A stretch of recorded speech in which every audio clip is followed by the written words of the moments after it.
خود اللہ کے نبی صلی اللہ علیہ وسلم کے کئی نام تھے۔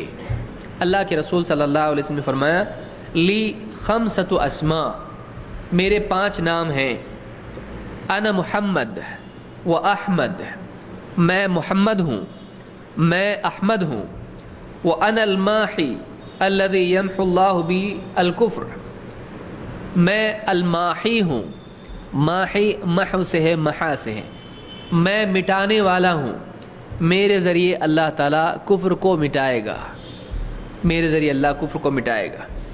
وَأَنَا الْحَاشِرُ الَّذِي يُحْشَرُ النَّاسُ عَلَىٰ قَدَمِي، اور میں حاشر ہوں، میرے قدموں پر لوگوں کو حشر میں جمع کیا جائے گا۔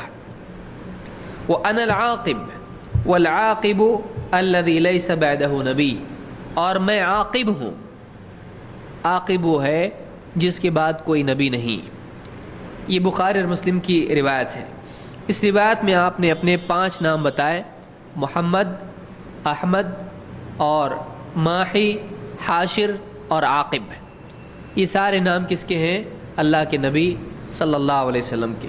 تو اس حدیث سے بات معلوم ہوتی ہے کہ آپ کے کئی نام تھے، جن میں سے سب سے زیادہ یعنی معروف نام، جس کو پرومیننٹ آپ کہیں، سب کے سامنے ہے نام، جس کو سب جانتے ہیں اور کلمے میں بھی آتا ہے اور قرآن میں بھی وہ ہے، شہادتین میں بھی اسی کا اقرار ہوتا ہے، وہ کیا ہے؟ محمد۔ اور اسی طرح سے آپ کا نام پچھلی کتابوں میں احمد تھا، جیسے سورہ صف میں اللہ تعالیٰ نے بیان کیا اور عیسیٰ علیہ السلام نے بھی اس کو ذکر کیا تھا۔ تو محمد کے معنی ہوتے ہیں وہ جس کی خوبیاں اتنی زیادہ ہوں کہ وہ تعریف کے لائق ہو، دا پریزڈ ون جس کو آپ کہیں گے۔ اور انجیل وغیرہ میں بھی، نیو ٹیسٹمنٹ میں بھی اس طرح سے پیریکلٹوس یا اس طرح کے الفاظ اس میں آئے جس کے یہی معنی ہوتے ہیں۔ تو جس کی تعریف کی گئی ہو، جو بہت ہی تعریف کے لائق ہو۔ اور احمد کے معنی ہوتے ہیں اللہ کی خوب تعریف کرنے والا، اللہ کی خوب تعریف کرنے والا۔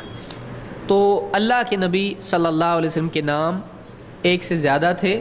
اس سے معلوم ہوتا ہے کہ اگر ایک سے زیادہ کسی کے نام ہوتے ہیں تو اس میں کوئی مسئلہ نہیں ہے۔